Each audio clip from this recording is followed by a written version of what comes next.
Hello, Internet. This, I'm not even sure is actually happening. So bear with me while I try to discover this truth of the situation. So I will tell a little story while I'm thinking about a thing. Um, that little story goes a little like this.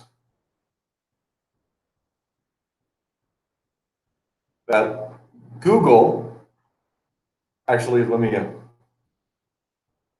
to my Google joke, but not even that. We'll just go ahead and start.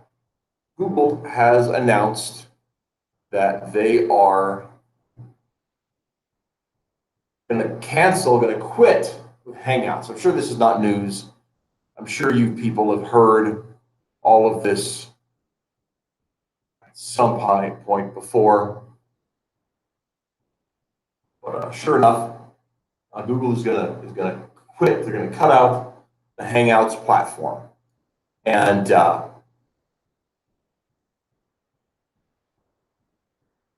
with that, they are. Where the heck did it go? Oh my goodness! All the way down here. Sorry. Um,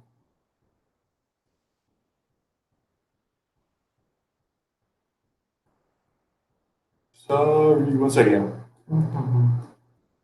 Google's going to cut out the Hangouts platform, and with that, are going to replace it with something, Meet. That's going to be for business class usage, may or may not be free, and who knows if it's going to integrate with Yahoo, with YouTube or anything, right? And that's the real question here. So I'm not even sure this is actually live, but I seem to have set this up. The people are talking about not having access to it. I seem to have set this up before the window, so it's just still in queue or something. And I don't know if anyone is getting it at all. I haven't tweeted out the link yet. I'm working on that here.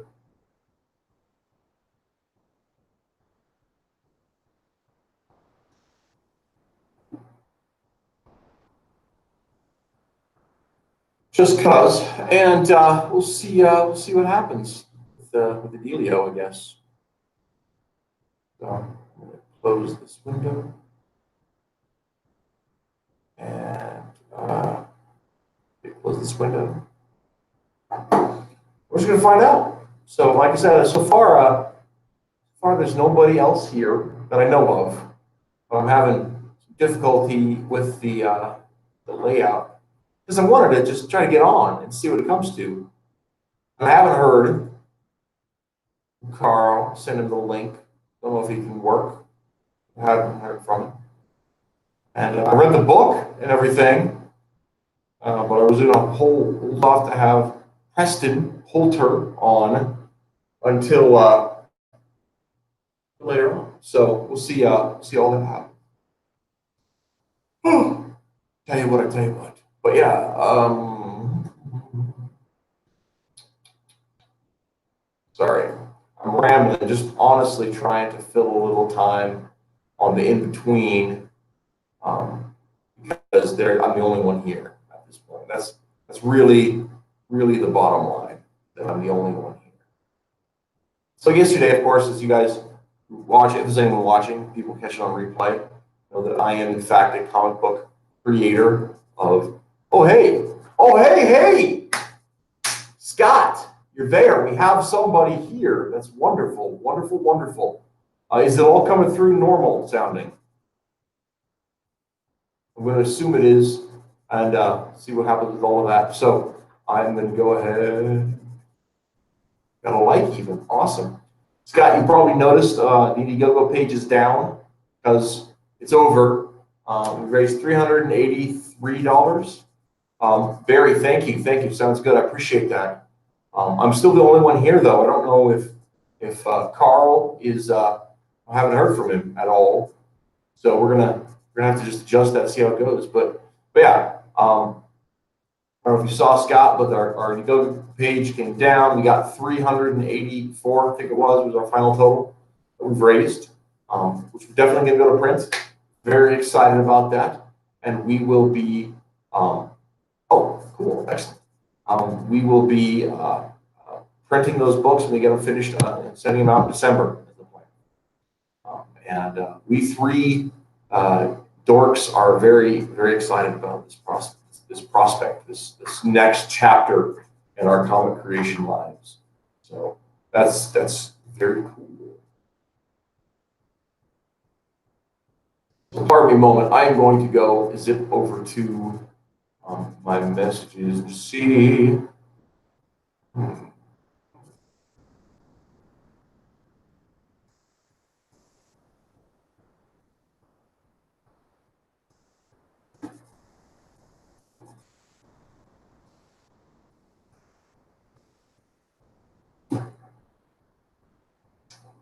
think I may have.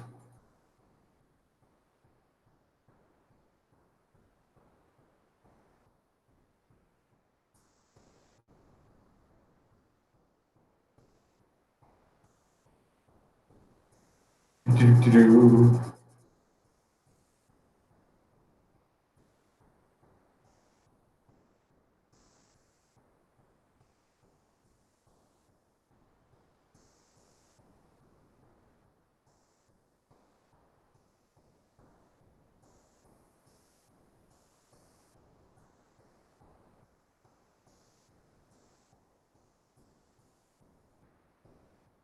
What the hell? What the literal hell is going on? So, but, okay. Since I am failing at life at the moment, this whole thing, man. Hey, Scott, don't sweat it. We are going to be putting up a page on the website for people to pre-order. So it's going to be available for purchase through the website up until we get ready to print them to ship. So we're not going to have all of the same purchase options available, but they are going to be out there. So don't worry over much about that part of it. We're here for you fans, and you're probably one of our most faithful fans, honestly. And I really appreciate that. I mean, you check out tons of our streams, you got tons of content. You're the first person to do fan art for us. So we're gonna make sure you have an opportunity to give us money. I mean, to buy our book. So yeah, I'm not worried. Shouldn't worry about that at all.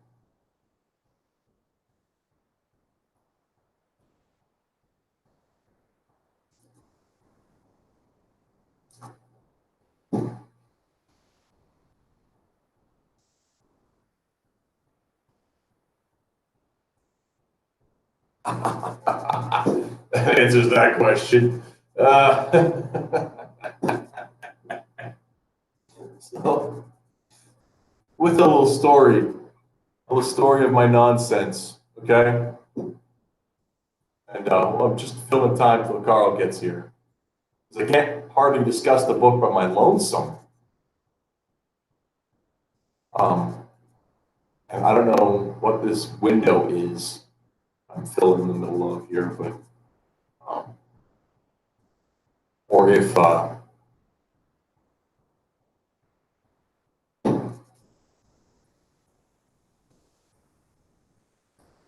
a second.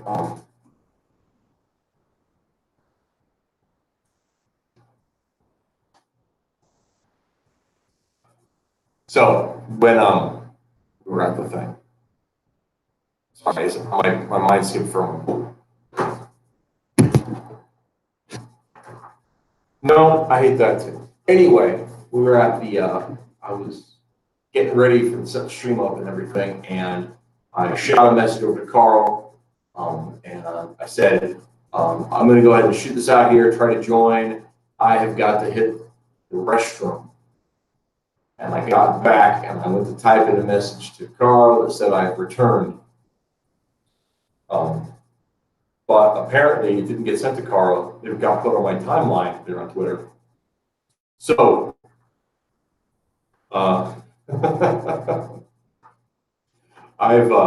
yeah, that's the story. So the world saw that I have returned, and unranked Chevron thumbs up it. He likes that I'm back from the abyss, I guess. But, but yeah. So that's my story. Yeah.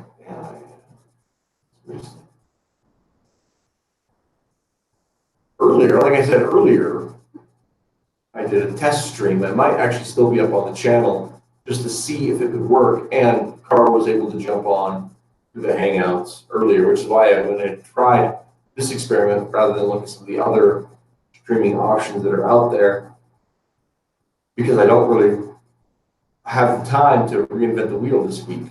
I have some preparations and ideas, but it wasn't something I was trying to shoot for. But it's not worked out that way. And I tell you, it's really boring, and really boring television. Just hearing me talk about that, I just wish I had something more.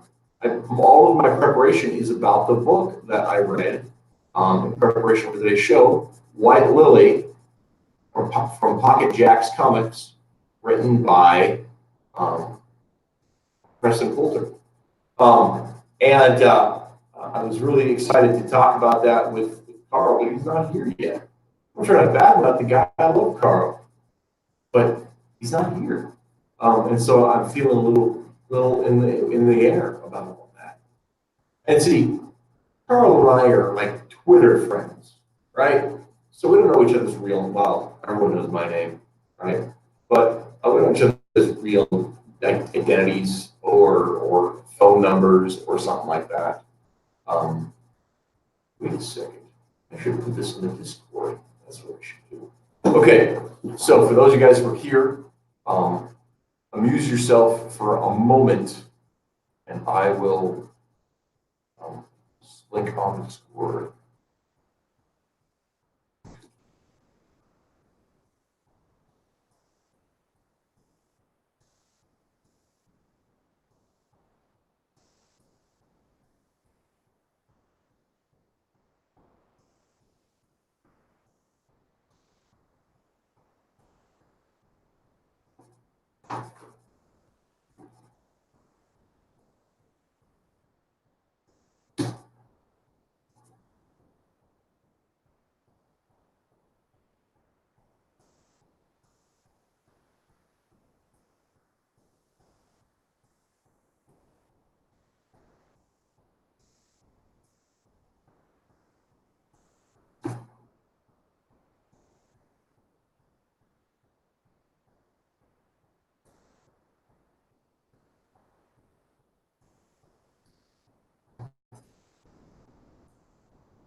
Oh, hey, Pickles.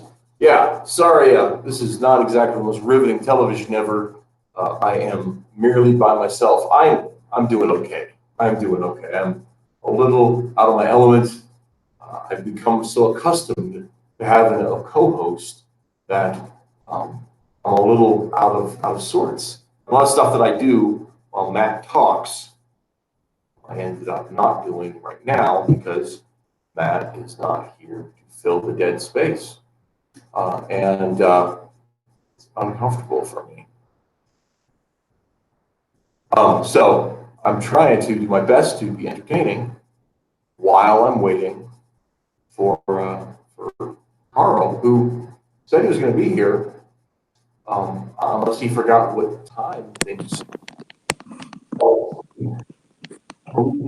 Eastern time. Wait, I hear something. Carl, is it you with your crackly microphone? Yep. So, is everything okay, man? I expected to see you a little sooner. Are things fine? Yeah, things are fine. Yeah, you are super quiet. Yeah, just had a previous engagement earlier and all that. But I am here now. Okay. Is there any way you can turn your microphone up? I might have to switch this to, let's see. I believe I can.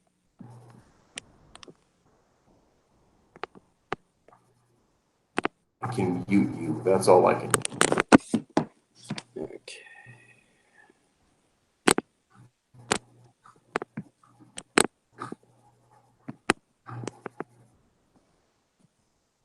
The other option I have is I have an air conditioner running in this room because it's quite toasty here, and maybe I'll just have to shut it off and suffer in order to better hear you.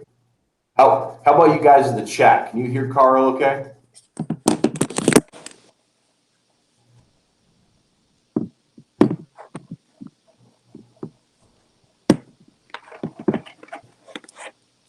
So, anyway, did you get a chance, Carl, to read the comic?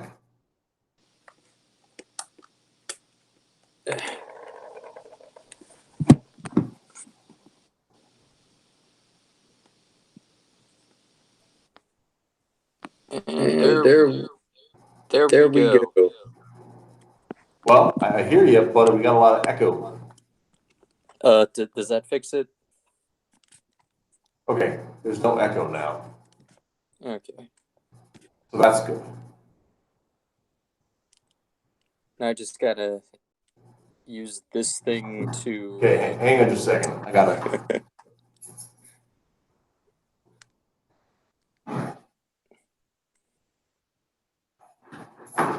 We're seeming like a couple of real pros today, so we'll just have to do.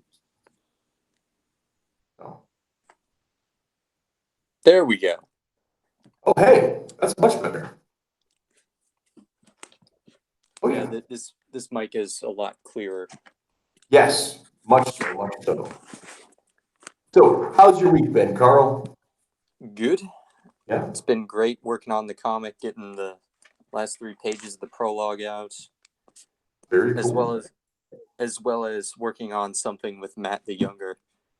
Oh. Well, now I'm all excited. I've not heard of this, which is okay, but sounds like a great deal of fun to be had. It will be. That's what we're aiming for.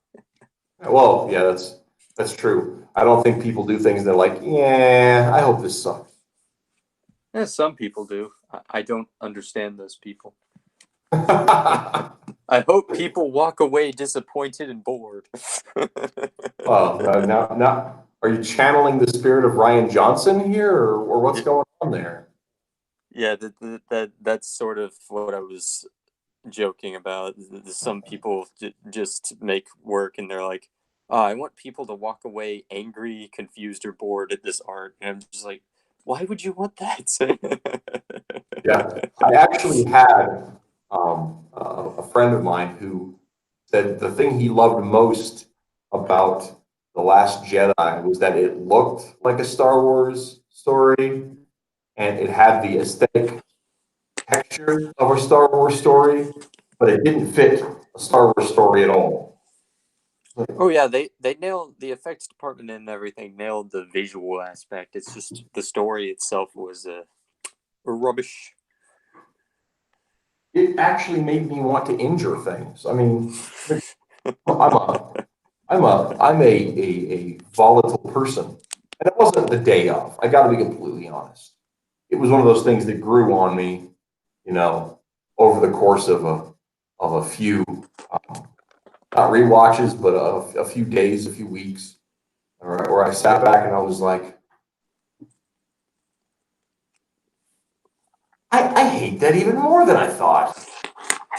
I think that's The Last Jedi is one of the only movies I've ever seen where I came out of the theater somewhat satisfied. Like I just thought, that was okay. And then the more that then like a few hours later, I'm like, yeah. Now that I think about it, that was pretty dumb, and that was pretty dumb. Wait a second, I actually don't like this movie at all. See, the minute after I saw it, I saw it with some kids at work because I work with young people for movie day, like constitutional.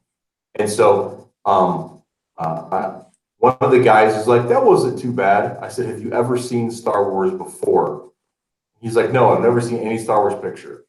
And I said, "Then you had the appropriate response, or it was a movie that wasn't too bad. It was pretty good. It's better good than not until you've met any of these characters before." And the thing that boggles me, I don't want to make the whole thing about Star Wars, but the thing that boggles me the most is that it wasn't just like the legacy characters that acted out of character. Even the characters that were introduced for the first movie, right? Finn repeats his journey from the first movie, right? Poe is the That's buffoon. that is exactly what I thought. I'm like, why are we doing this all over again? Finn already learned to face his fears and junk. Why are we? Yeah, well, and Poe goes from being the bold hero to being a buffoon, right? His Yeah. bold played his buffoonery, and then Kylo Ren, like his purpose and his worshipfulness toward Darth Vader is just thrown out the window, not addressed at all. He has this thorough change of heart within 48 hours after the first movie ended, and that doesn't make any sense. And or whatever the time frame is, right? It's supposed to be pretty briefly after. And then even Rey, right? She's instead of being a cipher with a mission, she's a cipher without a mission, right? They take any motivating force out of her. It was just the weirdest thing. I mean, I guess Johnson actually finished writing it before he saw, or finished writing the first draft before he actually saw, before, I mean, sorry, before it was done, before the Force Awakens was finished. So, because I guess he actually, what I was hearing the other day was he actually went to J.J. Abrams and asked him to change the last scene. And I guess the script that J.J. was working from originally called for Rey to walk up to Luke, and Luke was levitating above the ground, meditating with stones floating all around him. That would have been cool. What the heck? Wouldn't it have? But no, he had said, "JJ, I've got this great idea. Why don't you just have him standing contemplatively, staring off into the sea, and then he sees Ray and he's sad. Oh, okay, that can work really good." And Ryan Johnson's great idea is to make everyone suck.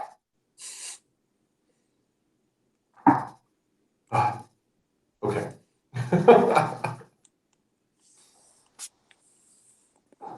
Scott in the chat says, "Before we get on to White Lily, I will say that Rogue One is the most enjoyable and reasonable Star Wars movie Disney has made."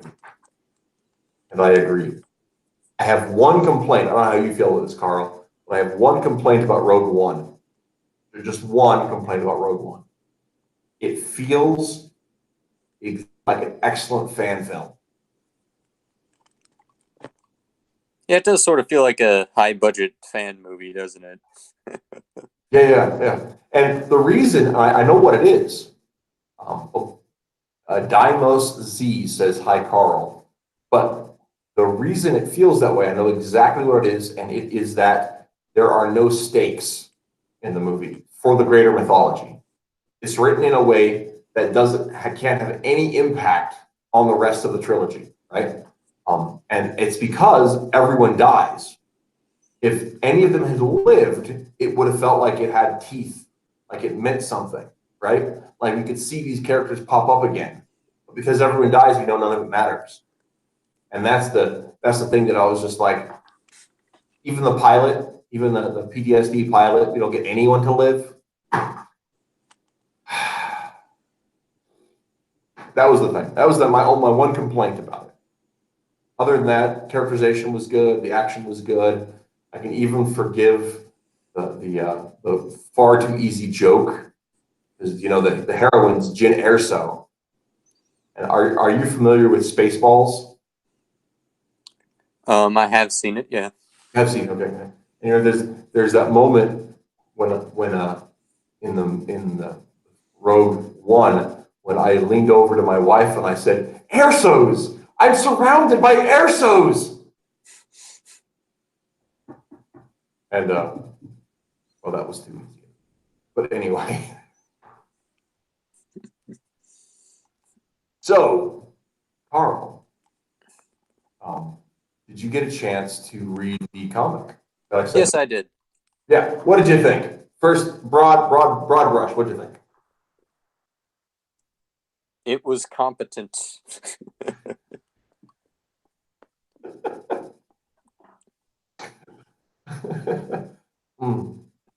So, did it not feel like it grabbed you? And of course, let me put up the screen share, and I will show off the cover here. Let me cue up the cover first off. I'm a bit of a dumb dummy who likes the explosions, so the air battle scene was fun for me though. Well, and I actually think the air battle scene is one of the peaks of the story. If you have to be perfectly honest, I think that was a great deal. But It's where the tension is highest. I'm sorry? It's where the tension is highest, and the main protagonist has a sort of change of heart afterwards due to the crushing loss. Yeah, definitely. Well, let's set up the story just a little bit. Here's like I said, this is the cover of White Lily, and you see a gal smoking, and this is in fact White Lily, the titular character.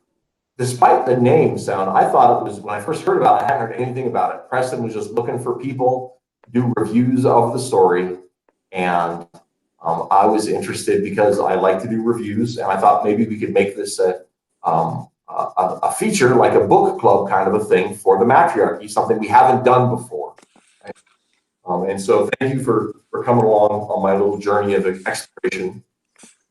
That's a little weird in context of the story. But with it is the story of in World War II in Russia. They allowed and even encouraged women to join the military in Russia. And they said the propaganda was about inclusion and equality because of the great socialist dream, but it was actually pragmatic because they had lost so many soldiers from Operation Barbarossa, where the Germans turned on their Russian allies and just started cleaning the floor with them. And they had lost so many soldiers that they didn't have enough people in the country to send to war, so they started sending women as well. Right? And as it turns out, some of these women ended up becoming pilots and were very prolific as pilots. And so Preston has taken some of that history and folded it into a narrative. I think some of it's fictional, some of it's not. I don't know a ton about the details of all of this, so I'm going to quiz him about that when he gets here, provided he's able to make it. He thought he would, but who knows? I gotta say, side note, Carl, I wasn't sure how any of this was going to work, right? Because pretty much from an hour when you and I spoke last, right? Until from an hour until just before you came on, my timeline on YouTube and on Twitter has been flooded with people complaining about Hangouts. And I was like, it worked at 4. And it's working now. It is working now, but I suspect it might be because we said it. I scheduled it like this afternoon at like 1 o'clock. So I'm wondering if it's not just like stuck in the queue somehow in Google's servers, and the option won't be there next time I go to start a stream. So, Well, we're going to have to find out. But for today, it's working. So, thank God for Google in this case. Anyway, back to White Lily. And so we have the story of these women pilots, and it jumps right into the action, right? Mm-hmm. And things that I really appreciated about the beginning of the story. I'm going to go and scroll down here, show off this scene. Actually, not this scene so much. This is. I did not think this was the strongest. Um, I did not think this was the strongest scene in the book. Um, if for no other reason than these boardroom scenes are kind of boring, right? Mm-hmm. I haven't read the first 3 issues because I had actually not heard of White Lily until fairly recently, although I was vaguely familiar with the historical context. Right? But I had not heard of White Lily before. So these kinds of like planning room scenes without what goes before seems very abrupt. But they go from that scene directly into the battle. And I thought the battle was great, right? Now, here's the other thing that I really appreciated about the way the art was done, right? And tell me if you found this interesting. So in the beginning scene, I don't know who the players are. I'm not sure if it's supposed to be an alternate history or anything because I went in this totally blind, right? So these guys, the way they're talking and everything, and it feels their outfits and everything feels kind of World War II-ish. I'm not sure what sides of the fight they're supposed to be on.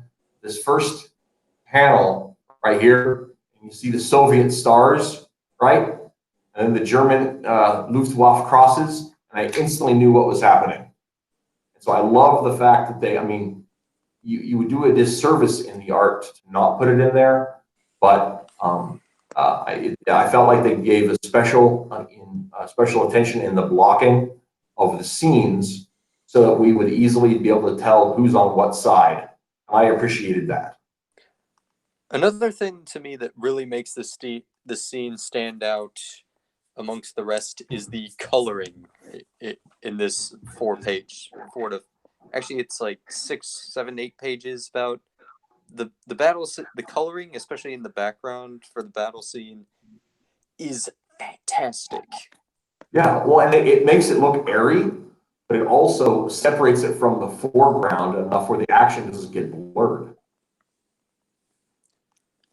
One of the great things I also like, I'm going to point out on the lower left here, I don't think you can see my cursor, but you've got those trails from the gunner trails. And that hits me. I spent not a ton of time as a child, but a bit of time watching World War II films that were filmed. You always see those on the documentary footage because the light, the heat from those guns would illuminate in the camera film. And so I thought that was really cool. But I liked how the battle scenes were dynamic. You could follow the action of the planes really well. The dogfight stuff seemed believable, and but you're able to flow through it really well. I think a lot of times with those kinds of big action scenes and that many players, it's easy. It's hard for artists, I think, to ground the players in a way that makes it that gives it that sense of movement and space, right? An example of what I'm trying to talk about here is in if you look at Star Wars, I mean at like fight scenes in space movies before oh, come on, name of it, Battlestar Galactica, right? Battlestar Galactica was a technological triumph because the guy who was the main cinematographer of the models found ways of filming them to give them a a grounding, a reference to each other in this big black film, so they didn't look just like models, right? He was able to do that, and he had a skill. And that guy, I'm going to forget his name, so bear with me on that. But he was the guy who was also became the head of Industrial Lights and Magic under George Lucas. And so the techniques that were frontiered in Battlestar Galactica were perfected in Star Wars. And so that's one of the things. And this artist, whose name escapes me at the moment, let's get back up and look. Bilbao, yeah, Jake Bilbao.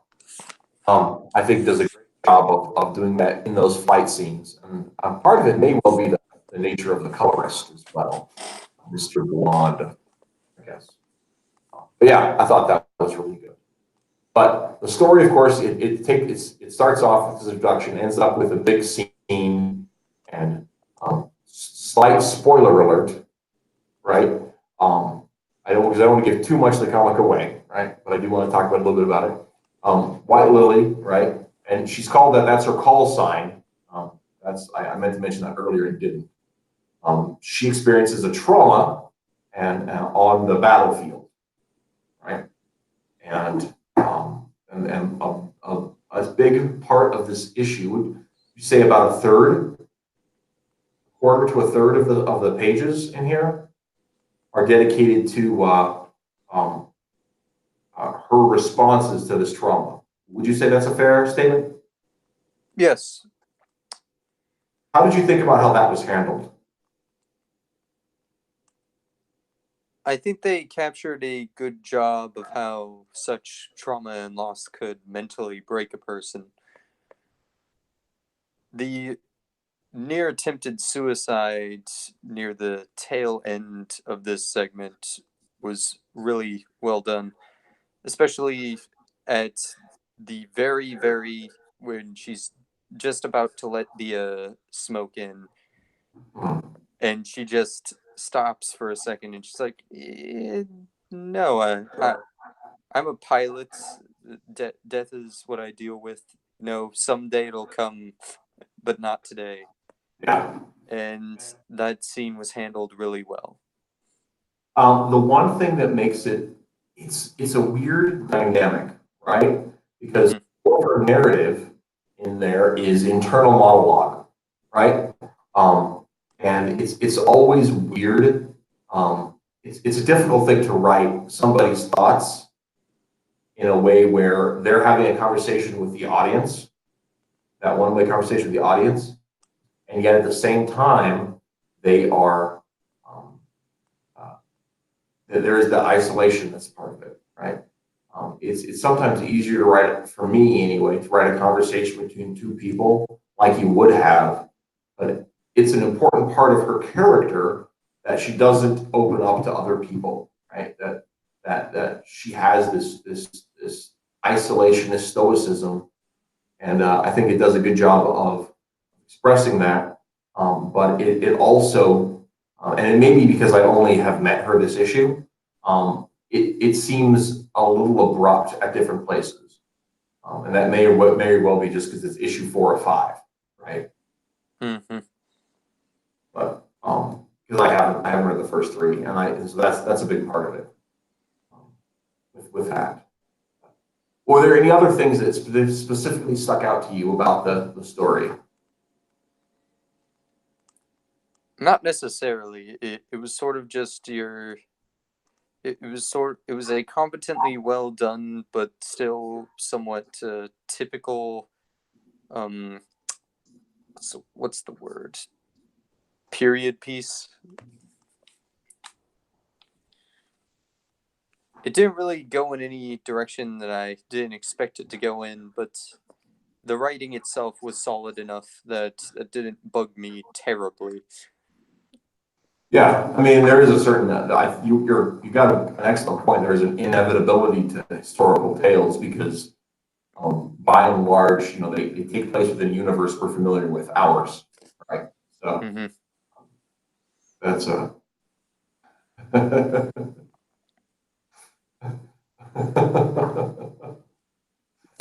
Uh, sorry. They're having a conversation here. A lot of people said in the chat, Dimos said, a lot of people said White Lily is an SJW comic because it has Soviet women as the main protagonist. As a history buff, I enjoy a lot of the historical accuracy for the Reds Army's fem troops. And Scott said, I only assume it was one if it read like a Wolfenstein plot, not written by id Software. So, so there you have it. That's funny. That's not what I meant to say. Sorry. Dan Sacro just joined us in the chat. I was saying hello, but instead of saying good day, I simply typed good. So that's clever of me.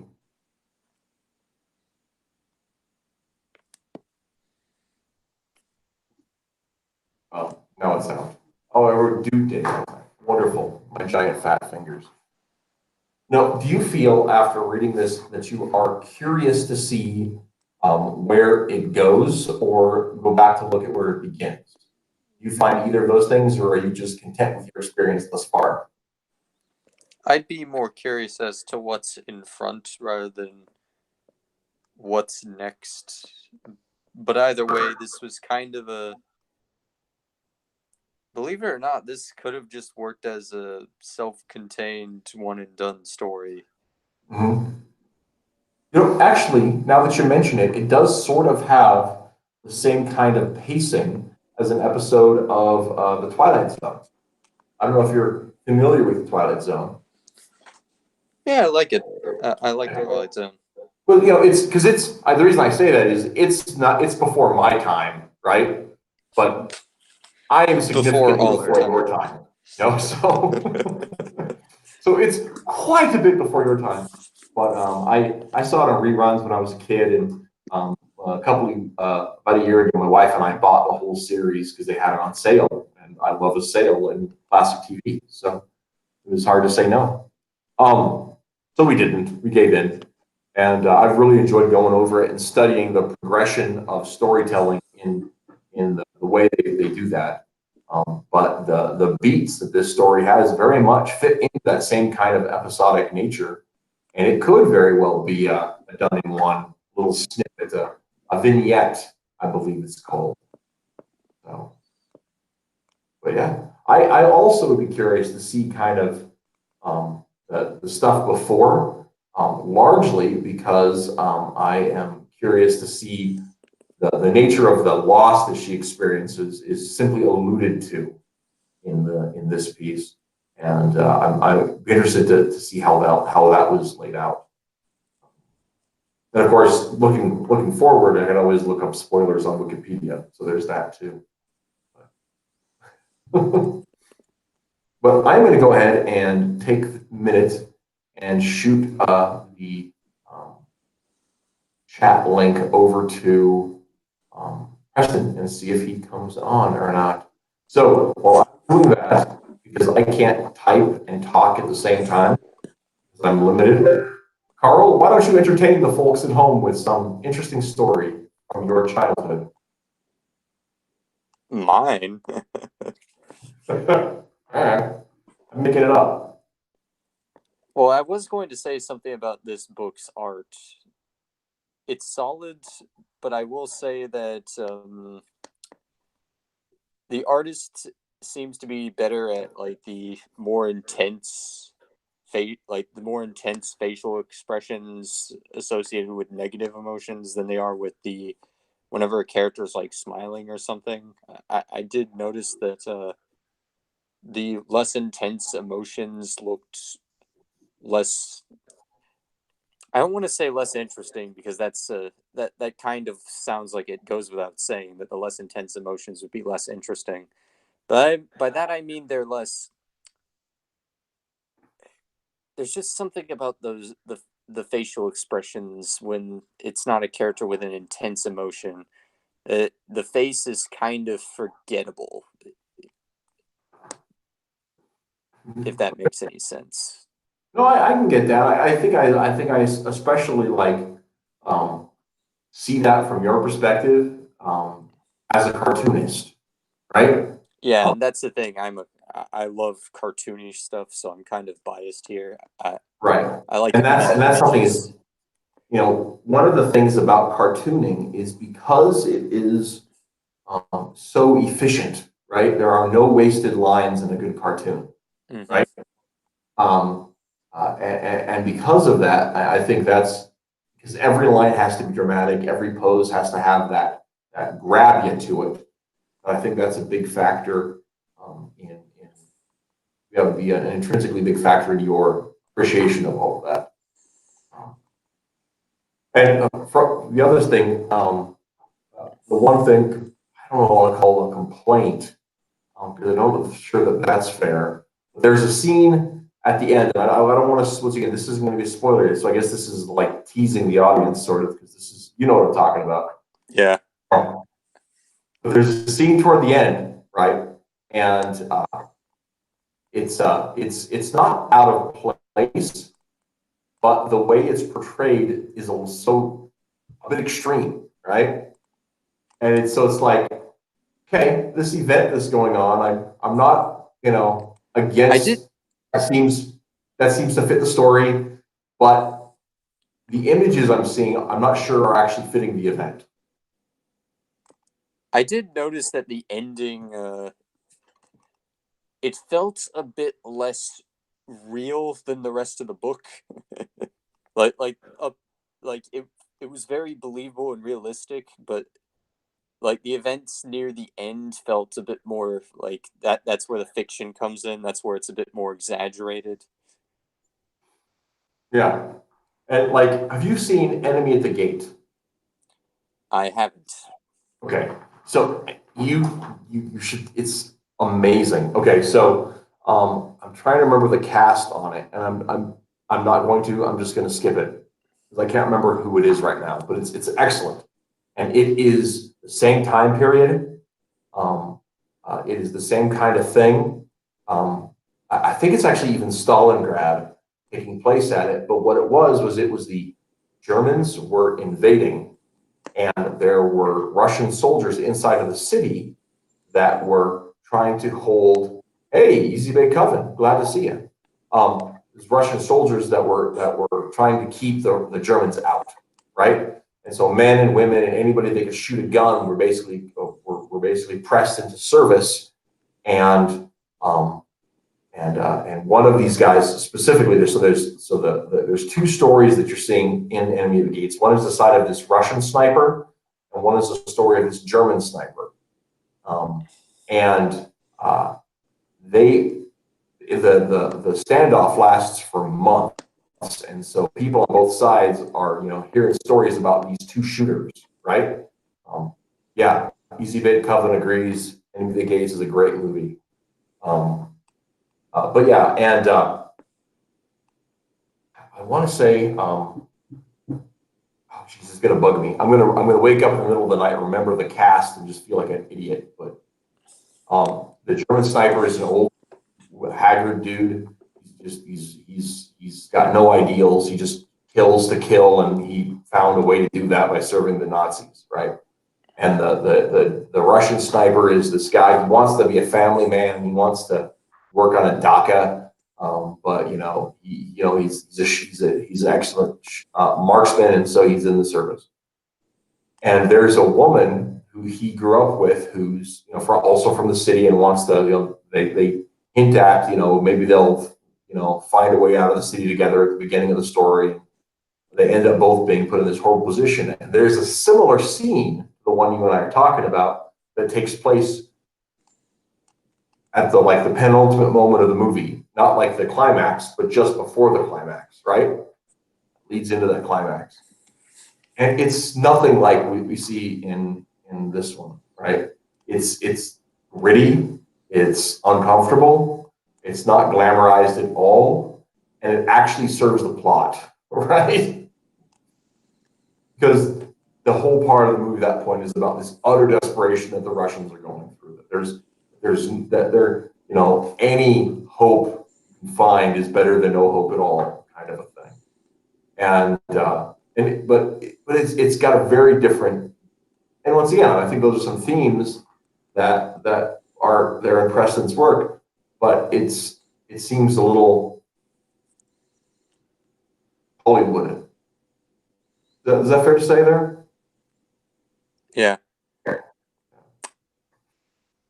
But once again, I don't want to take anything away. I don't want to leave this on the negative because I did enjoy the book. I thought I liked the historical aspect of it. If Preston is able to make it, I'm very interested on just you know probing his mind for more the history meets the fiction aspect of it because I love history. So hopefully that's that.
Did everybody get kicked? Is anyone still out there? So I just kind of, I'm not sure what happened. I know what happened. The computer said, "I'm hungry," and I said, in a minute," and then it died. Uh, Yeah. Sorry about that. That was really awkward. I didn't know what was going on. So yeah. So sorry, Toonmation. It was quiet because my blathering self was plugging my computer back in because I'm an idiot. See, here's the thing, right? This machine, I'm still getting used to it. It's a Windows 10. My old machine, which is Windows 8, reminded me twice. At 10%, oh, by the way, you should plug in. And then at 7%, honestly, I'm about to shut off, which, I got used to. And now the new one doesn't do that. There you have it. It's my own fault. So, where did I leave off? I don't remember what I was talking about before the screen went. We had just finished talking about our thoughts on that comic, White Lily. Oh, yes, yes. And that's right. I had sent the link. I'm going to check my Twitter here quick to see. Ooh, there's something in the messages. It is. Okay. From Matt. Matt the Younger. Matt the Younger. Machen.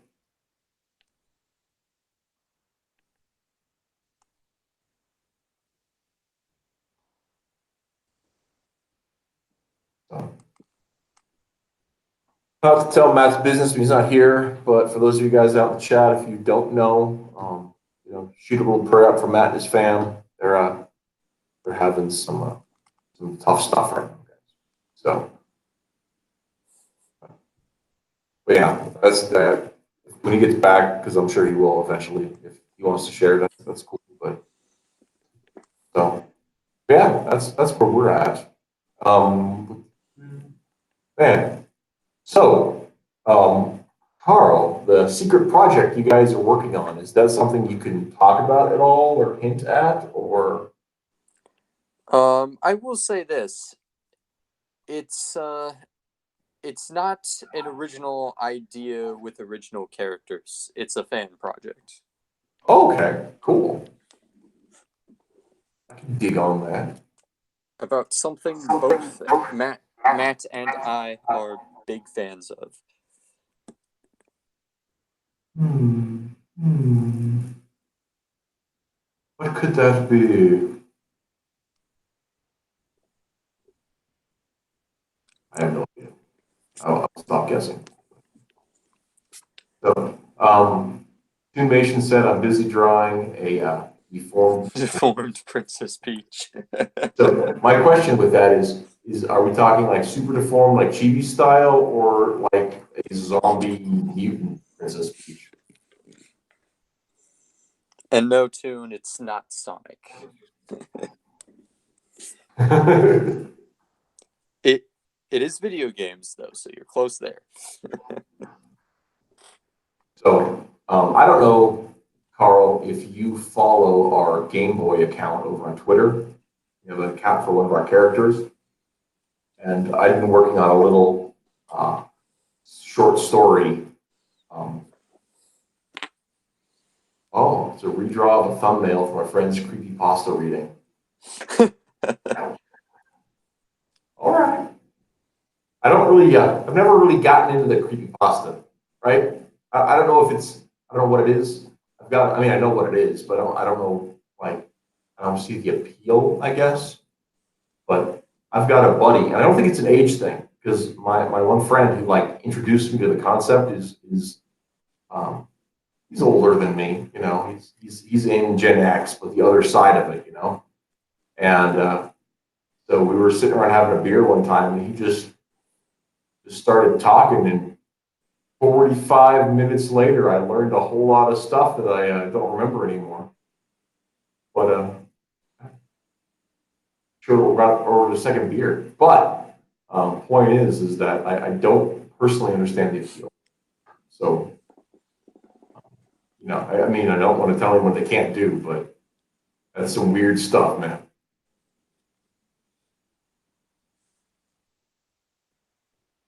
There was something else I was talking about before I got distracted with all of that. Man. So, apparently it's understandable, but I don't get it. So, thank you for validating my foginess. I I don't think never I've got seen it. you on the chat. I'm sorry, what? I never got into it either. I was never a big creepypasta guy. Well, most of it is like the stuff that I've seen isn't really creepy. It's just unsettling, right? I mean, like, because I think there's a difference, right? Yeah. There's creepy, generally creepy, like it gives you the oogie boogies because you're just like, oh, yeah, oh man, this is it's disturbing, or it's you know morally ambiguous, or it's kind of that horror thing, that light horror kind of creepiness. And then there's this stuff that's unsettling. That's just like I'm not afraid. I just think I might need a bath, or maybe I contracted like head lice or something. I mean, like not real head lice, but I mean psychic head lice. And that's that's a perfect way of describing it. yeah, and so so like the what was it that was we talked about on The Office, the theater of the macabre. Um, that isn't really macabre; it's just unsettling images. I think is what it's called, but I don't. I might be remembering wrong. It doesn't matter. It doesn't matter. I just entirely off the thing there. It's just so. Side note, Easy Bake Covenant, if you're still with us, is there a particular reason you mentioned you weren't dead? So I'm gonna throw that out there, and we talk about it in a second. What were we talking about before? Sonic thing, a Princess Peach thing. Geez, I had a thought, an idea, a little tinge of a vision. I can't remember what it was. Oh, I remember what it was. I was talking about my Game Boy Twitter handle, right? It's at IC__ Game Boy.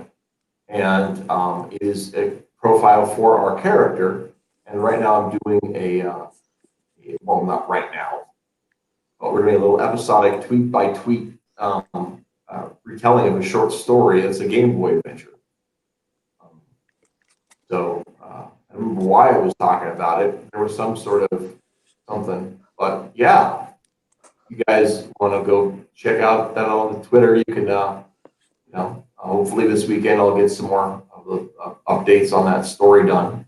The story's pretty much written. It just isn't written out. You know what I mean? It's all plotted and everything. But we're probably, if we like it when we're done, we'll probably actually do that as like a booklet available through our Comic Central store over for the Ideal Comics thing, which is not directly affiliated with Mattriarchy. I'm just a partner in the company. So I like to pitch my own stuff, man. Just plugging it, you know. Just plugging it along, yeah. So, I remember why I was bringing it up. After I finished it's a Game Boy meets the exposition or story, is what it is. I know Scott's been reading it, because whenever I post an update, he likes it. So, thank you, Scott. But one of the things I want to do, because we're talking about fan projects in video games, there's this old abandonware video game called Underneath Apple Manor. And I really wanted to play through the game and then like take screenshots and insert Game Boy and do a Game Boy adventure through underneath Apple Manor. So I don't know when I'm going to get around to that because I don't take a lot of time in my day for video games. But sometime in 2020 maybe. So. So you are finishing up it's the prologue of Hullgrave that you're working on? Yep, I have completely finished it, and it is up on Tapastic in its entirety. Oh wow! So, and is it all colored, or did you decide to do that, or because I decided to go with the limited old-timey photo color palette, like I'm doing with the other stuff. It was a simple and efficient thing to do. Mm-hmm. Yep. So do you have when you set the palette for that, do you use like a limited palette on the computer screen, or do you just like pick those ketones out and use a set of them, or how do you do that? I just pick out ketones, basically. Yeah, cool. I've done a few gray tone stories, just different projects that I've liked, where I'll set like 3 or 4 gray tones, and those are ones I'll use for everything in the story. And it'll usually be a super light gray, a light gray, a dark gray, and a darker gray, and then white. Use that as the palette, which I like the effect on it. It's simple and it's effective and gets all that stuff going on.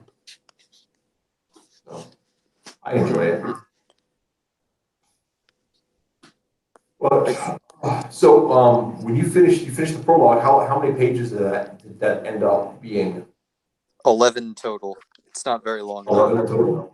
Mm-hmm. Okay, cool. And so, are you? What's your plan for afters?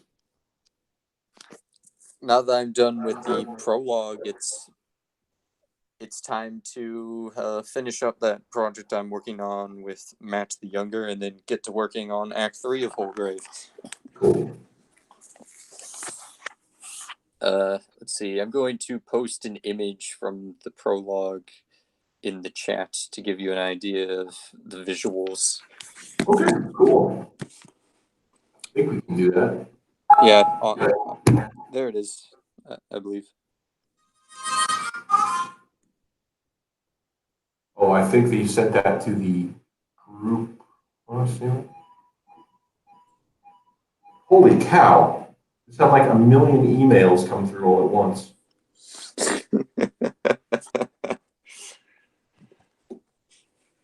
Oh, hang on, hang on.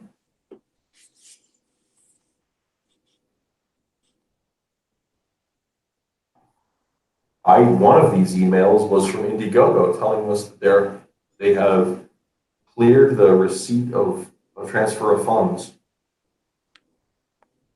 That's awesome.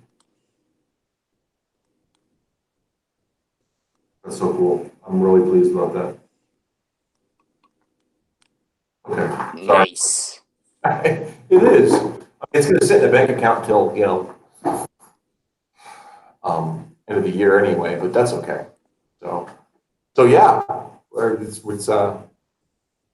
getting books out there. I'm very happy about that. Well, it will be getting out there, but it's good stuff, man. Good stuff. So anyway, where was I? I was looking at the other thing. I got myself all distracted. So, oh yeah, very cool. Thank you.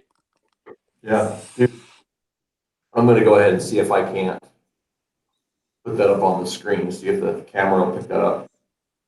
Look at that, guys. Now, just so you know, there are tons of cracks on my screen because I'm really doing the damn thing, but that's some amazing Carl art. Someday, Carl, when I have money, you and me have to do a project together. That would be fun. Yeah. I really want to make sure it's sometime when I can pay you for it, but I would desperately would like to do that. So, So we actually, our company has quite a few projects in the works that we're waiting on either funding or scripts or all kinds of stuff. So we're hoping to have at least 3 books done in 2020. So actually printed books, not just the webcomic stuff. So we'll see how that goes. So who knows? And of course, if people signed up for our Patreon, then we could, even faster. We have that.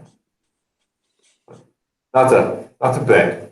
Appreciate you guys just coming and listening to me yak or over to the Ideal Comics channel on Tuesdays, and we usually got our staff meeting. We come up there and talk about whatever we feel like and try to get a little work done in the middle of stuff. But just having a presence and all that stuff. I've enjoyed the couple times I've stuck on to Matt set up a Discord. Of course, you know that, Carl. You're a regular. Mm-hmm. And the other Matt put up a Discord, and there's a goofiness and silliness that goes on there, and it's enjoyable. So, well, I'm going to say at this point it's 15 minutes past the hour, and Preston has not made it. So I'm going to presume that that's not going to happen. So I don't have, my goodness, I just don't have anything else to talk about right now. I will say, actually, I do have something I want to talk about. But I don't know if you are, let me just ask you, have you been following any of the, other than my crowdfunding, because I talk about it when you're around, but have you been following any of the other crowdfund projects that are going on out there? I've been following Matt C for a while and keeping up with the updates on his book, Kyrie. Oh my God, I'm so excited for that book. And I'm excited for 2 big reasons, right?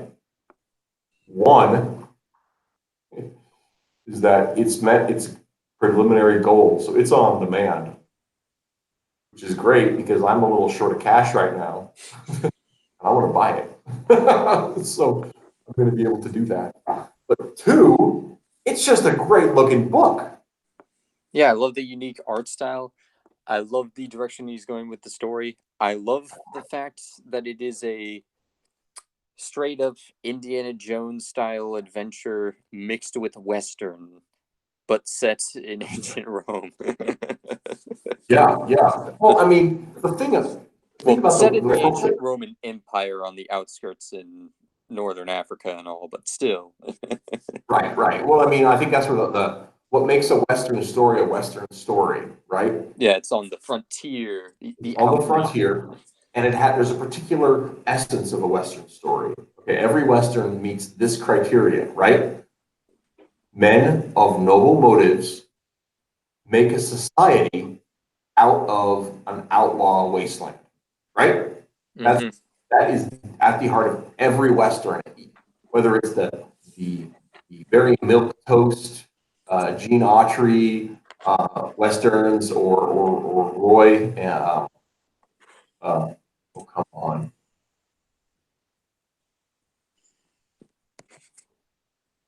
Roy Rogers and Dale Evans pictures, or even the 50s Western slash pilot story TV show called Sky King, or Tombstone, or any of those things. It's about men of good motives and violent actions of various degrees, using force to enact righteousness and creating a society, and that self ownership, that kind of thing. So those themes are not unique to the Western, but they are such a part of the Western because that was literally part of American history in a way that wasn't the case in other places because they were civilized longer, right? Um, Even though there were people living in the continent for millennia, um, the manner of law wasn't one of what we would call civilization for most of the tribes here. It was of routine seasonal violence and generational rule rather than a rule of law. And that wasn't the case for all of the native tribes. The Iroquois, the Five Nations had more of a legal structure in their original home territories that spread out from there. The Pueblo, Navajo, and the Hopi, those guys had more of a stable legal structure on that. So it definitely it was not ubiquitous, but when you look at like the Plains Indians and those in the Ohio River Valley, there were just these generational conflicts that just rolled over from one generation to the next. And that kept from developing. Some of it was the nomadic lifestyle too. That kept that from being that kind of a thing. So when other settlers came and tried incorporating, a different kind of legal structure, then you have the perfect environment for the Old West story. And the other thing I haven't really stopped to think about until just now. See, I think about this because I live in the Old West, right? I mean, literally, I've got one of the great landmarks of the Oregon Trail out in my backyard, right? Um, hey, Preston, thanks for showing up. He has arrived. I have to be completely honest. I give No problem. Sorry. I'm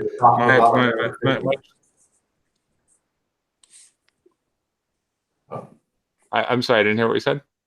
Oh, I said I have to be completely honest. I had kind of given up, and I was just filling time with American fiction.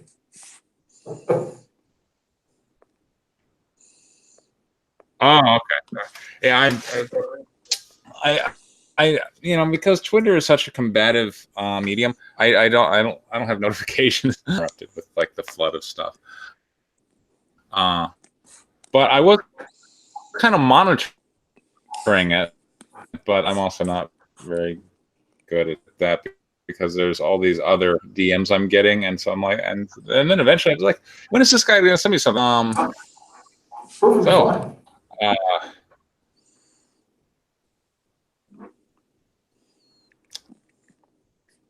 Well, a little while ago, you're cutting in and out really badly on my end.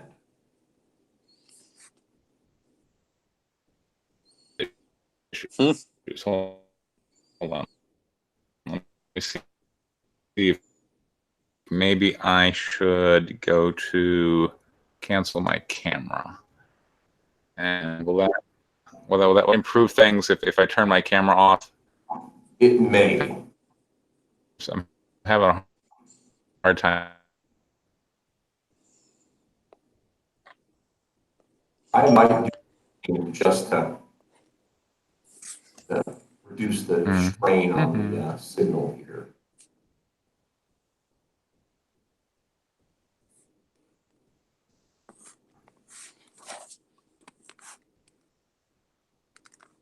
Then we can see how well that works.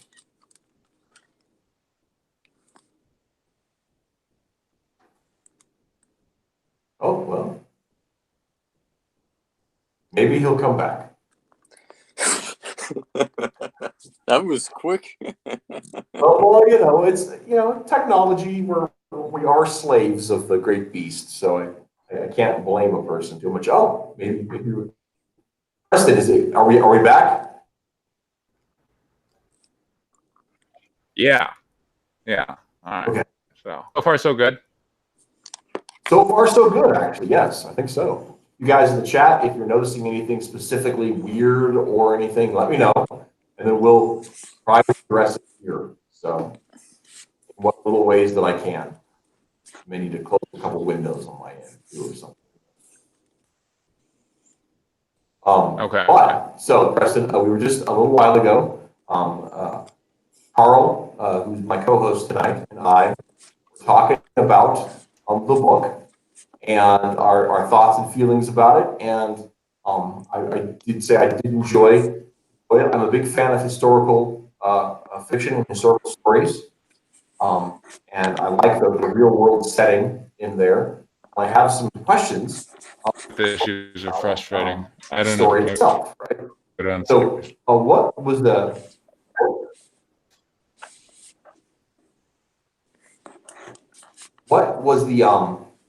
what keyed you into this story? What was your introduction? What are you asking? Why I chose this particular story? Yes, yeah. I mean, like, how did you find out about the female pilots and all that stuff? God. Oh, okay. Yeah, that was a bad search for a few years, which is why it's called Pocket Jacks Comics. You can hear me, okay, right? Yes. I hope. All right, but okay. And I'm a fairly tight player, so I don't play a ton of hands.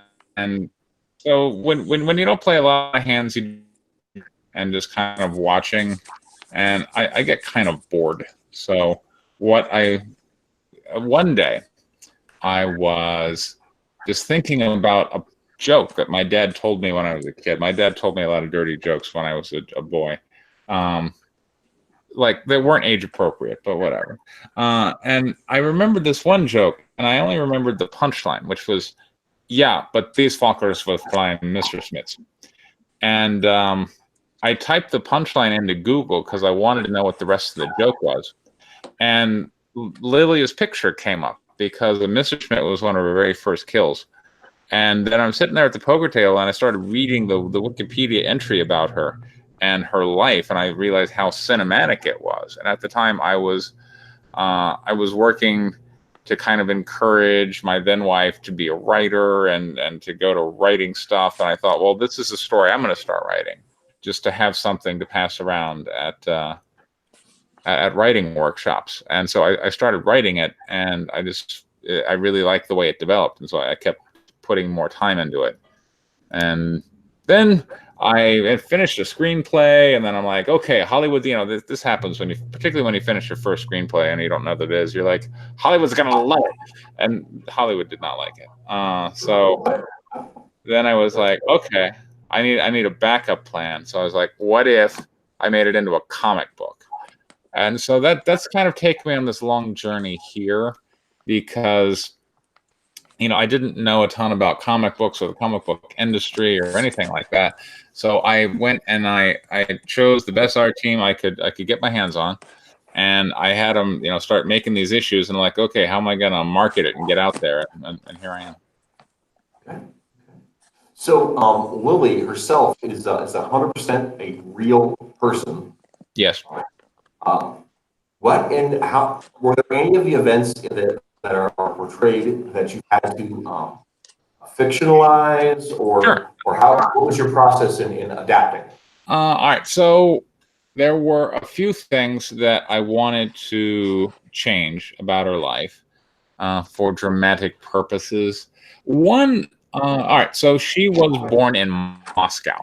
She was born in Moscow to Polish parents. And in terms of the history of Russia, Stalin kept a very tight lid on what was going on with the Jews outside of Russia. He did not let the Russian people know that the SS was exterminating the Jews, and secret when the Germans were invading. So he didn't give the Jews any warning. So they were just like, "Oh wow, the SS are here. Hey, cool. What's up? What's up, fellas?" Because Stalin didn't tell his own people that. But I really liked Lilia's Jewish heritage, and so I wanted her to have more of an awareness of what was going on. So I switched her from being born in Moscow to being born in Poland, and that allowed me to kind of talk more about the injustices that happened in Poland, as well as the injustices that were kind of happening to Jews. And it also gave me this other thing with the dialogue. I was really wrestling with the dialogue, because if I made it sound modern, I think I really lost something. Like, people wanted it to sound Russian, or to sound different, I guess. People wanted it to have a feel to it. But I couldn't have everyone talk like moose and squirrel, because then that gets very annoying. And Right. so I came up with this idea of, what if everyone talks normally, because we are translating, we're reading a perfect translation of perfect Russian, except Lilia talks like classic Russian moose and squirrel because she is an outsider and she's not speaking very well. So I changed that about her character. So she's in my story, she was born in Poland and then kind of ends up in the Soviet Union, which also happened. But in real life, she was born in Moscow. Okay. And let's see what I set up a love triangle. I don't know if that really happened or not. She did fall in love with Alexei Solomatin, which is in the story. Right. She beat her dogfight instructor the first time up. That's in the story. I made it Alexei because I wanted them to spend more screen time together. So, but she beat somebody, and she was the very first woman to score a confirmed kill. That's in the story. I mean, most of the events you see in the story are based on who she really was and what she really did. Now, one of the things that Carl and I both mentioned is that the color work, especially during the dogfight scenes, really brings out the action really well. Separating the background from the foreground, allowing the planes to seem like they're doing something, not just floating in space. And that was something that we both thought was really impressive about the way the art was in those dogfight scenes. How did you end up teaming up with your art team? All right, so I knew a guy who knew a guy. And I knew a guy who had put on a comic like back in the 90s. Like, it wasn't a particularly successful comic, but I'm like, well, then you know someone. And so he put me in touch with Walden Wong, who is, still a fair, he does a fair amount of work for Marvel. You can Google Walden Wong, and he's a name. And so he did the cover and first 5 pages of White Lily issue 1. And Walden put me in touch with Laval Davis, who was the penciler for issue 1 and 2 until he passed away last year. And then we found all right. So then, and we didn't need a colorist right then. But eventually, like, Walden put me in touch with a colorist. Yeah, that was what happened. And then Walden decided he wanted to step away. And so then we brought on Diana Greenhalgh, John Walden's recommendation, and she finished out issue 1 and then issue 2. And then Diana was friends with Blonde, who's like a 20-year veteran. And I really loved his work. He's worked on Green Lantern and all kinds of, fairly big DC titles, and he's got 25 years of experience in comic book coloring, and so that's why the colors just look amazing. And so I brought him on issue 2, and then Diana decided to step away after issue 3, and so Blonde is now both colorist and editor. So that's how my art team shaped up. And and now I'm going to a lot of shows, and I'm in touch with a lot of industry professionals, and so I'm able to go, all right, I need someone who can do this. Who can you put me in touch with? And I can find them. So. Well, that is a definite journey with all this. And I haven't read the other issues, but that's that. So I didn't have the art comparison on that. But I always think it's as speaking as a writer, it's always a challenge to be in a position where you have to find the right artist for the project, and then convince them that they're the right artist for the project, and then find a way to pay them enough to stay the artist in the project. Right. Well, and I mean, fortunately, money hasn't been a problem for me, and so, and and again, I'm no longer married to the woman, but we used to fight a lot, and she was kind of an artist in her own right, and when I'm like, what, I'm going to take this screenplay and I'm going to make it into a comic book, and she's like, what makes you so sure? I'm like, because I have money and I can write checks and people will do things for that. And so I'm just going to walk down this path, and eventually I'm going to end up with a comic book, I promise you. And here I am. So. That is definitely one way through it. Yeah. So is White Lily your first writing project? I know you've got several that you work on under your Pocket Jacks label there. Yes. Yeah. Well, White Lily is my very first writing project. And it's a very personal one. I didn't make it to be commercial. I mean, to me, it was, I loved it, so I figured everybody must love it. But the more I talk with people, the more I'm like, no, everybody doesn't really like it. So, it's kind of niche. It's like people like war comics, or they like, they're interested in like the Eastern Front kind of thing, but by and large, most comic book people don't like that kind of stuff. So then I came up with something just based on marketability, and that's where I ended up with Guinevere and the Divinity Factory, which is coming up on issue 2 in the 4th quarter, and everybody seems to love that book. So what is the elevator pitch for that one? That story combines elements from Doctor Strange and The Great Gatsby. So we're following an apprentice wizard who's fire engines. Anyway, we're following an apprentice wizard who is seeking, instruction, but instead of like Hogwarts, she ends up at the Gatsby Mansion, where she's talking with, imagine the Gatsby Mansion, but it's magical now. And so there's all these kind of decadent goings on, but she's navigating, trying to find the master wizard.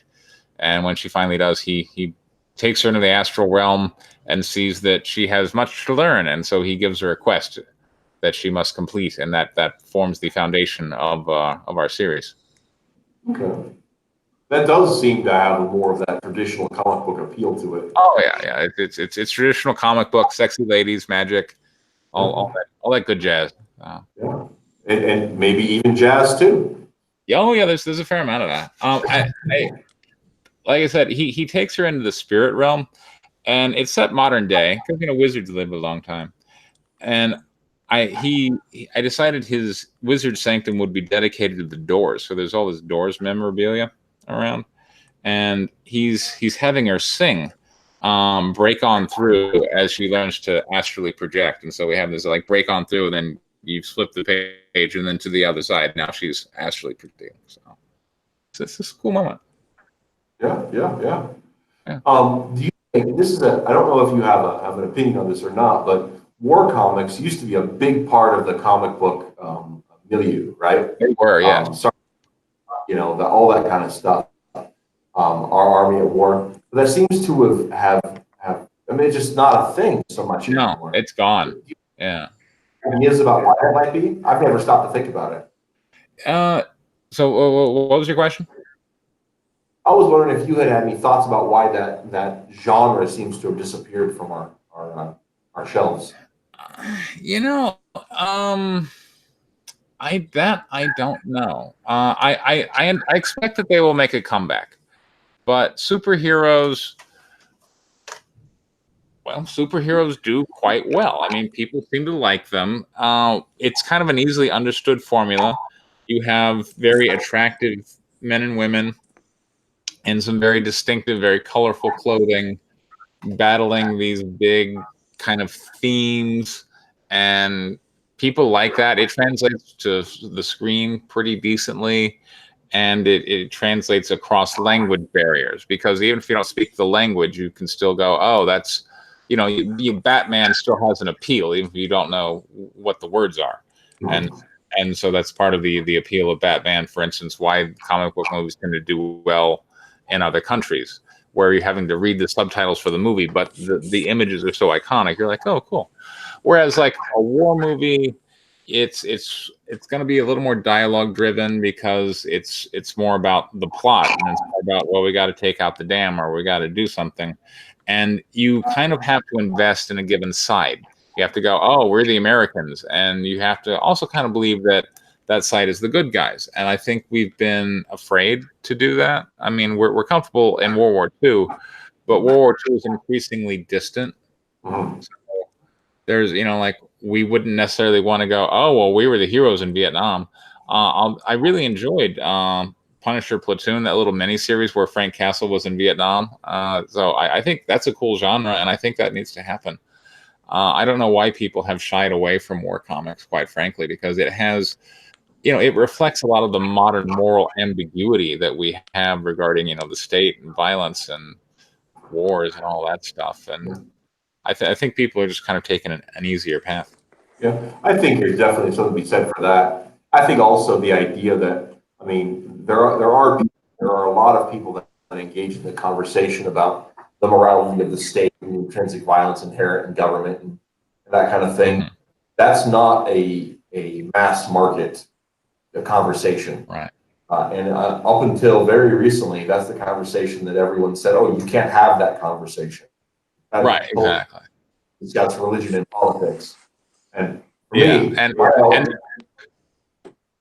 And when you're making comics, sorry. yeah, you ideally want like the biggest market possible, but now, both, well, particularly from the social justice angle, they're putting out these kind of narrowly framed, like, if you're not agreeing with whatever the writer's putting forward, you're just not going to like the book.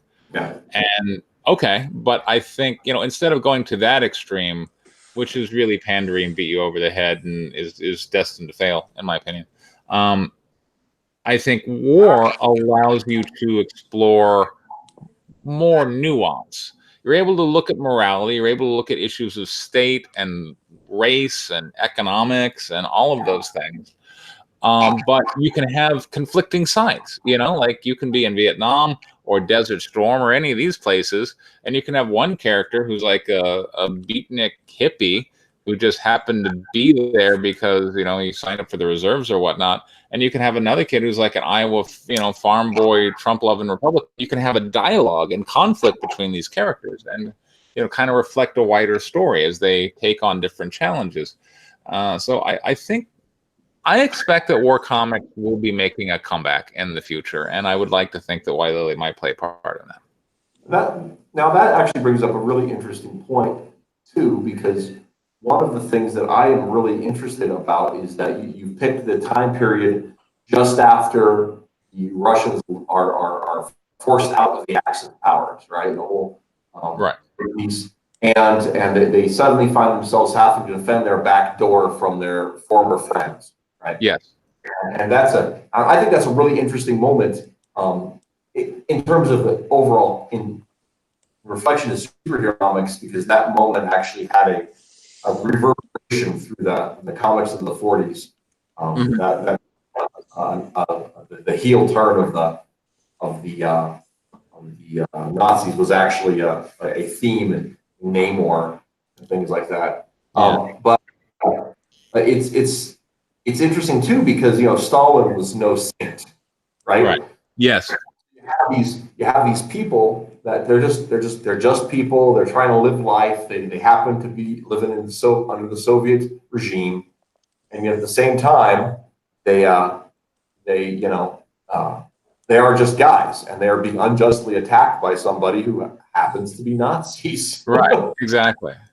And So, you know, if you notice, well, you haven't read the other issues, but it's appropriate because I'm dealing with pilots who are up in the air. We don't really see them. We don't see the Germans. You know, we just see their equipment shooting at you. But you know, I feel like I don't need to say, oh yeah, the Nazis are bad, because we already know that. So it's okay that they're, you know, the enemy over there, kind of on the horizon. Oh, here come the Germans.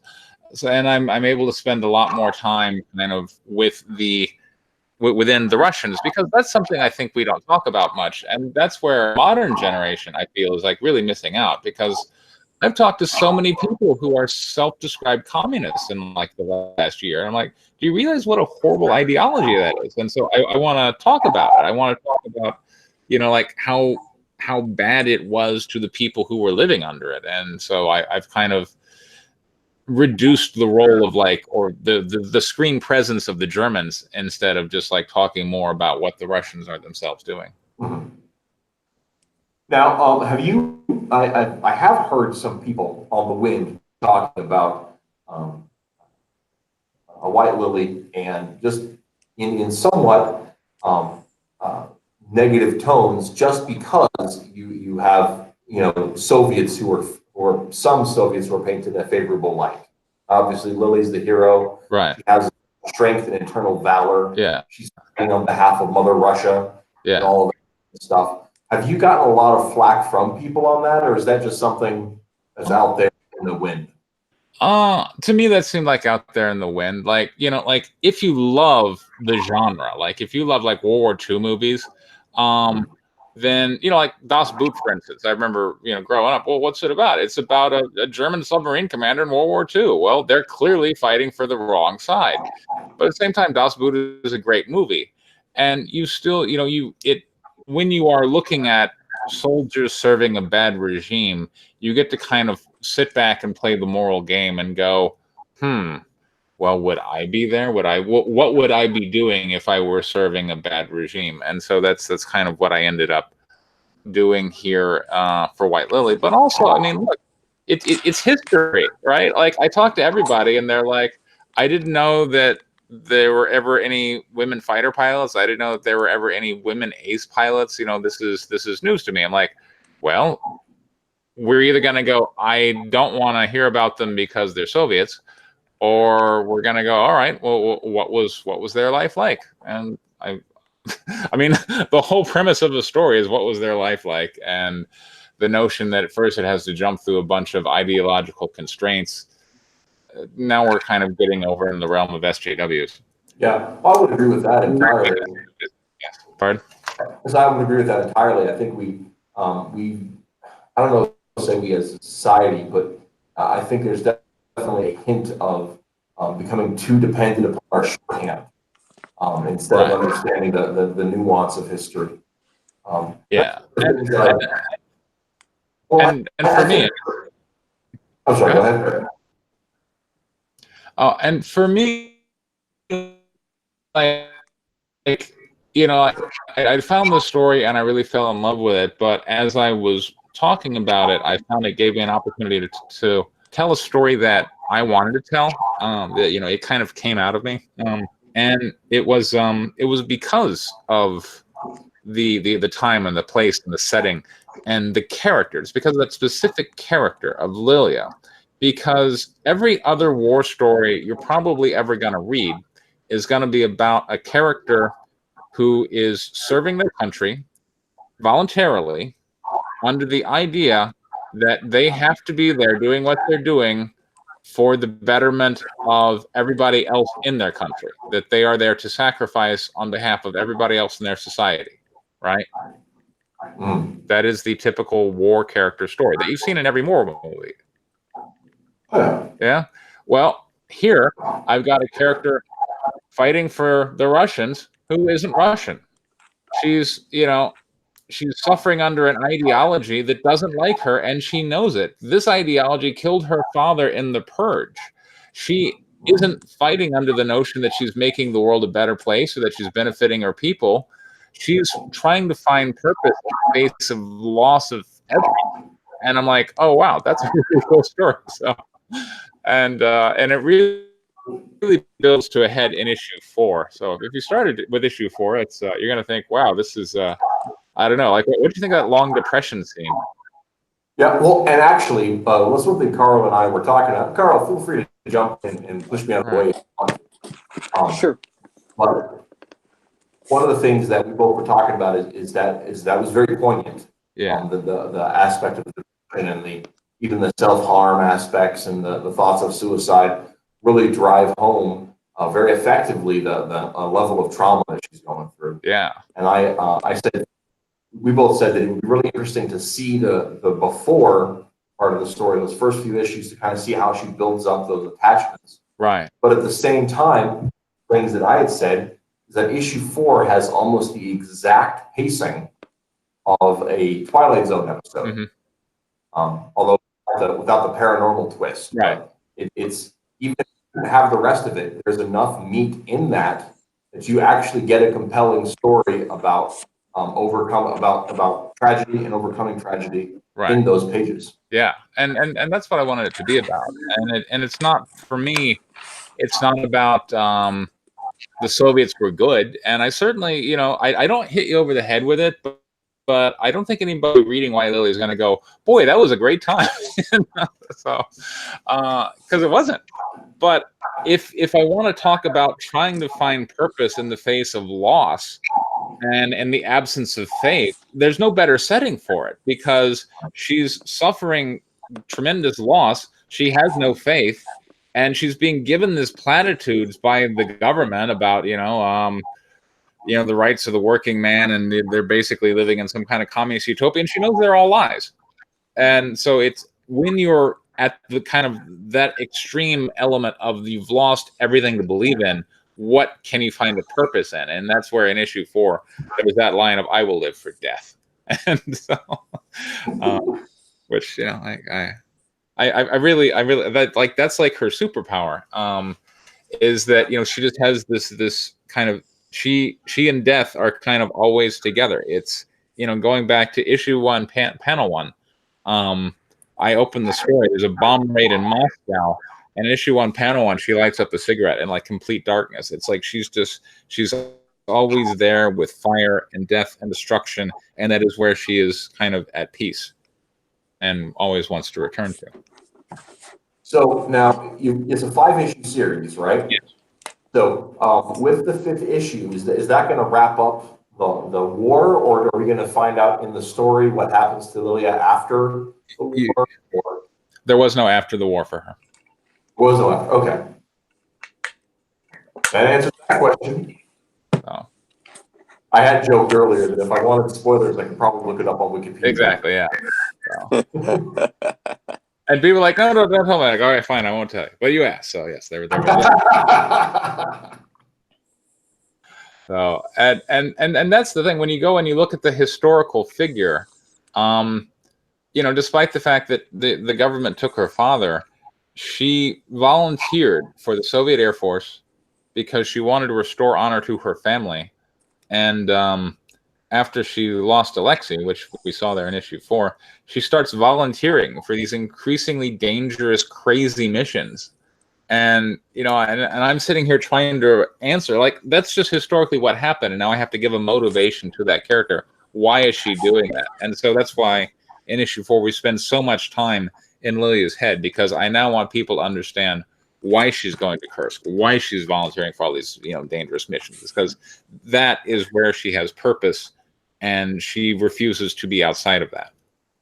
Now, have you had anybody look at the story and think about or compare it to other war stories that specifically?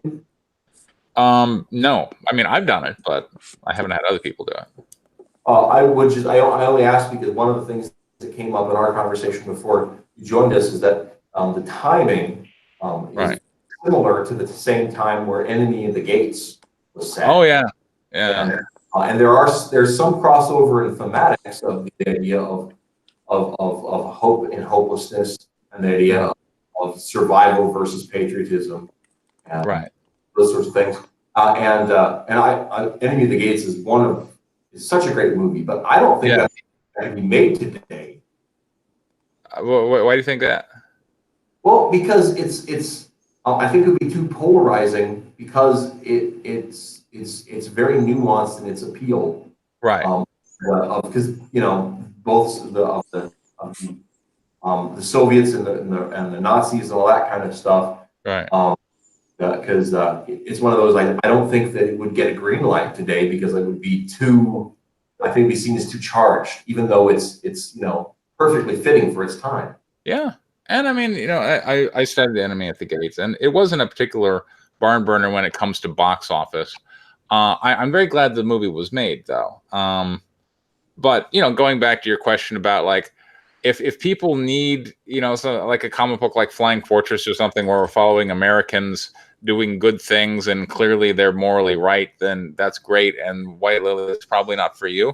But if you liked Enemy at the Gates, well, then this is a great story you should pick out. So, it's one of those things of, if I'm talking with somebody, do you like Enemy at the Gates? Well, then you're going to like this story because there's a lot of setting crossover because there's Stalingrad, and in issue 3 she gets shot down, and I was really referencing Enemy at the Gates in a few scenes where she's kind of amongst the ruins and kind of sneaking around, and there's all this frozen death everywhere and just this desolation of the city itself, which I was definitely evoking, Enemy at the Gates about, what would it be like to be a family in just ruins as there's a war raging around.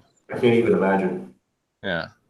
I mean, we think about a lot about the bombing of Britain because it's in so many films, and of course sets the backdrops for like the Chronicles of Narnia, right? Even we're aware of that, I think, in here in America a lot more. But that same destruction was happening in so many places in Europe during the same. Right. It's shocking. It's shocking that Europe was able to rebuild itself afterwards. Right, and that's where the American story is a great story, but if you really want to test, like for instance, if you want to take like the Wolverine story, and I was talking with a woman who wrote a book. Maybe I'll go ahead and give it a plug, like The Psychology of Wolverine or something. I met her at Tucson Comic-Con. But she and I were talking about White Lily, and she was like, "Rage is her superpower." I'm like, "Yes, rage is Lily's superpower." And she's like, "And it's the same thing with Wolverine." And Wolverine is a really great superhero that people like because he's a loner that doesn't really believe in much. He's very jaded. He's very much kind of in his own thing. And if you want that kind of experience in a war comic, well, you need to step out of the American experience typically, because the American experience is like you need to believe in kind of the larger unit, life and liberty and all that stuff. But when you get to the Eastern Front, that's where, like they don't believe really in like the things that the state is telling them. And there are all these jaded sayings, particularly from, the Soviet Union, that like for instance, in issue 1, there were 2 newspapers in the Soviet Union. There was one that was called Pravda, which meant truth, and there was another one which called Izvestia, which meant the news. And there was a saying in the Soviet Union: "There is no news in the truth, and there is no truth in the news." So you have these sayings about a society that is just so jaded. They know they're being lied to, but they just don't care anymore. So all they can do is just joke about it. And so if you're following people that are living in that society, then you end up with these kind of more isolated loner, people who have a lot of rage. And so we kind of end up back at Wolverine again. So that's what I like. So, if you're willing to forgive, we're not talking about a pro-American hooray story, and it's not anti-American by any stretch, but I think you might like it. There's not players on the field at all. Right, but I do showcase in issue 2 that the Americans gave us these wonderful P-39s, which we see one crashing there in issue 4. Yeah. Well, cool. But thank you for coming on. I enjoyed reading issue 4, and I think I definitely think it's worth pondering as a history buff. I especially appreciate the textures to the story on that. So, and talking to you about your journey and discovering the story has been really fun too. So thank you for coming on, Preston. Thank you. So, we're a little bit early, but I think I've said everything I have to say. Okay. I've asked all the questions All I right. have. We usually wrap right at 9, but sometimes I ramble on a bit. But I'm not feeling rambly today. Okay. All right. Fair enough. Well, So before we go, I guess, is there any? thanks for having me on. Well, let's see. You can follow me at YouTube/PocketJacksComics. I'm putting out videos, and then you can also sign up for my mailing list over PocketJacksComics.com. I primarily distribute through Kickstarter, so the issue you read is going to be up on Kickstarter in like 4 to 6 weeks. So And are if you you going to follow, have like a tier to catch up, or is there a way to get back? Yeah. Yes, and that's what I like about Kickstarter is how well it works with BackerKit. So I use BackerKit as part of it, and so you go, for instance, on issue 3, and you can get like a pledge level, like I think it was like $28. You get the White Lily issue 3 regular cover, the White Lily issue 3 variant cover, and I think there may have been like a metal trading card thrown in there somewhere. So and shipping included for $28. That's not bad. Now, I will definitely make sure to pay add your $28, but when the campaign is part, I didn't hear what he said. Oh, but so yeah, when the campaign is over, you go into backer. I'm sorry, what? Oh, sorry. Go ahead. Go ahead. Okay.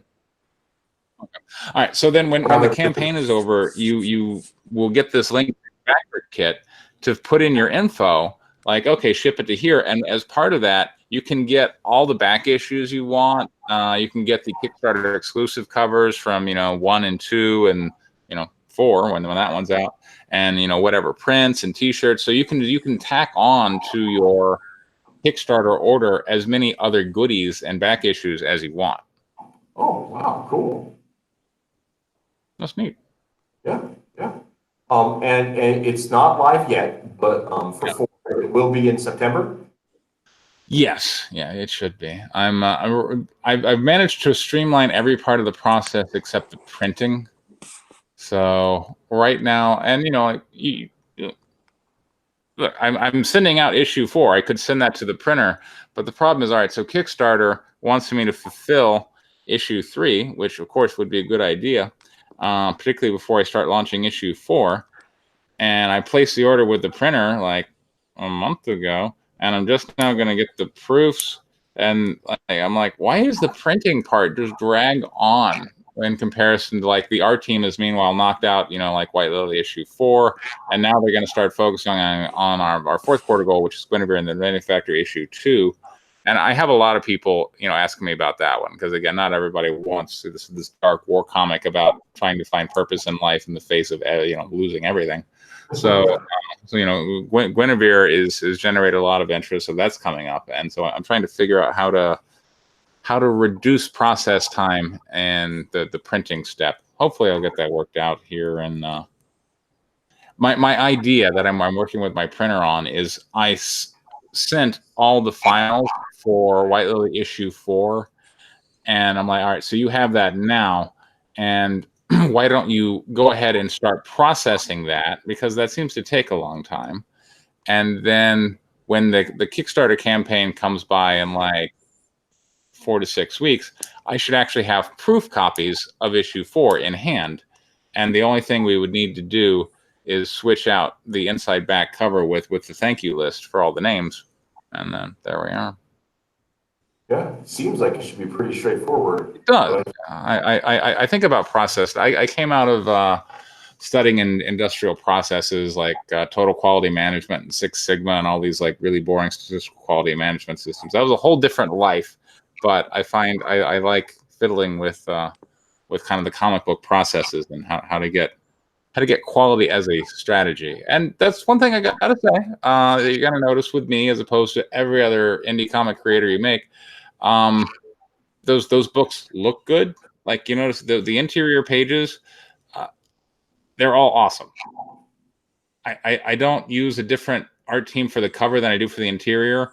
That cover, that team did every single page, and I'm focusing on 3 main tenets. I want great looking comic books that are fulfilled quickly. So that's my focus on the printer, is trying to get that time down, fulfilled quickly. And I want frequent projects. So I've set the goal of 1 a quarter. So that's my approach. That's what I'm trying to do in terms of offering great customer service to people. And it seems to be working. So we'll see. Yeah, I think those are good pillars for sure. Yeah. I mean, I don't want to get into like, internet drama, but like I have been running afoul of certain people on the internet lately, and there's a certain group that's trying to take me down. I'm like, it ain't working. I'm like, that's because the people that like me and deal with me have good experiences and they want to come back. So Well, you're getting ready to launch your 3rd in this series, and how many has Guinevere and the Magic Factory done? That one we only had issue 1, so that was in 1st quarter. So we're coming up on issue 2, which will be in the 4th quarter. Okay. That's pretty good print rate at that point. So yeah, like I said, it's initially when I was thinking about it, I'm like, we should be able to do a book a quarter, and the only thing right now that's really the obstacle is this print cycle time. So I'm trying a new printer this time, and I'm going to try everything I can to get this new printer to come on board and be able to do the work quickly. But if he can't do it, then I'm going to a new one. I'm going to keep cycling through vendors until I can find one that is able to work within my time parameters. That's how it is. Makes sense. Yeah. The comic publishers are customers too. So. Yeah. So, well, thank you so much for coming on. I really. Thank you. I'll make sure to add your network links and stuff into the description on the video, and it'll be up there for people to come check out later. Fantastic. Good luck on the campaign coming up. I thank you for letting me have a chance to review your book. All right. Thank you. Take care, everybody. Yes. Bye. See you. Bye. And everybody, I'm going to go ahead and say goodbye as well. Thank you very much, Carl, for coming on. No problem. Happy to be here. Yep. And I did enjoy reading this comic, guys. So if the war, and specifically the Dark Days, the Eastern Front are your bag, if you enjoy that kind of stuff, I think you really will like the book. Although also I really like Carl's awesome cartoon adventures too, so you should go to Tapastic and read all those.